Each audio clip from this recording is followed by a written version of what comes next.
मैं उन लोगों को छोड़ूंगा नहीं, मैं छोड़ूंगा नहीं उन्हें।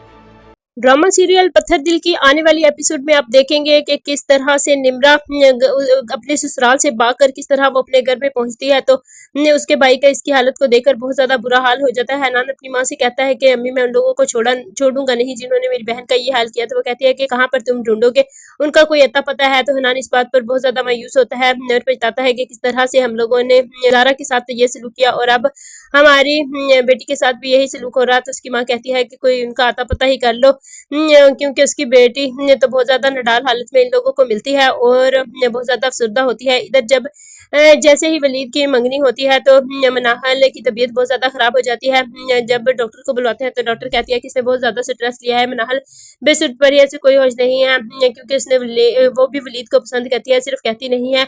वलीद भी ये बात बहुत अच्छी तरह जानता है, लेकिन मनाहल कहने से डरती है, वो नहीं चाहती है कि इसकी इज्जत को मजरू किया जाए। तो डॉक्टर उसे बताती है कि इसने बहुत बड़ी स्ट्रेस लिया है। तो इसकी फूफो कहती है कि स्ट्रेस कैसी, हमने तो अपनी बेटी को खुली आज़ादी दी हुई है, इसमें कोई स्ट्रेस नहीं। सबब इस बात पर बहुत परेशान है, शायद ये मनाहल वलीद को पसंद करती है, इसी वजह से इनकी ये तबीयत खराब हो गई है। वलीद बहुत ज्यादा परेशान है क्योंकि वो सिर्फ मनाहल को पसंद करता है, लेकिन डॉक्टर जब बताती है कि इसने स्ट्रेस लिया है तो इसका शक यकीन में बदल जाता है कि शायद वो भी इसे मोहब्बत करती है।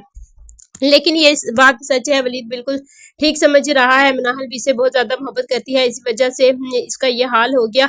जैसे ही इसकी मंगनी होती है तो ये इस तरह बेहाल हो जाती है। दूसरी तरफ ज़ारा अपने ससुराल वालों से कहती है कि मैं सारा कुछ बर्दाश्त कर सकती हूँ, लेकिन आप लोग मेरी दुकान के कागजात जो आप लोगों ने मुझसे लिए थे वो मुझे वापस कर दें, मुझे अपनी अम्मी को वापस करने हैं, क्योंकि ये खसारा मैं बर्दाश्त नहीं करूँगी। इस पर हनान बहुत ज़्यादा अफसुर्दा शक्ल बनाता है और वो खामोश हो जाता है। ज़ारा कहती है मुझे पता है तुम लोगों बहुत बड़े फ्रॉड हो।